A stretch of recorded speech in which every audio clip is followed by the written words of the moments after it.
আমরা যেটা দেখতে পেয়েছি যে এখনো পর্যন্ত পাকিস্তান কিচ্ছু খতম করতে পারেনি ভারতের তরফ থেকে যা গিয়েছে, কিন্তু তাদের কাছ থেকে, তাদের মাটি থেকে যা যা উড়েছে ভারতকে লক্ষ্য করে সেই সমস্ত কিছু আমরা গুড়িয়ে দিয়েছি। এবং তার মধ্যে অ্যাভাক্স, যেটা কিনা তাদের রেডার সিস্টেম, পাক বায়ুসেনার রেডার সিস্টেম, সেটা পুরোপুরি ধ্বংস হয়ে গিয়েছে, অ্যাভাক্স পুরোপুরি শেষ হয়ে গিয়েছে। এবং এর মধ্যে দিয়ে আরও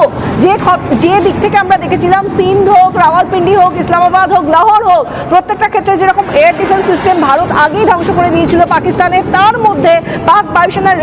রেডার সিস্টেম অ্যাভাক্স সেটাও ধ্বংস করে দিয়েছে ভারত। অর্থাৎ যেটা এই মুহূর্তে দাঁড়িয়ে যেটা বলা হয় যে আজকের দিনে যুদ্ধের অন্যতম যে দিক তা হলো, জেতার জন্য, বিজয়ের জন্য যেটা অন্যতম দিক তা হলো বায়ুসেনার উপর জোর দেওয়া, বা বায়ুসেনার গতিবিধি যত ভালো হবে তত যুদ্ধে জয়ের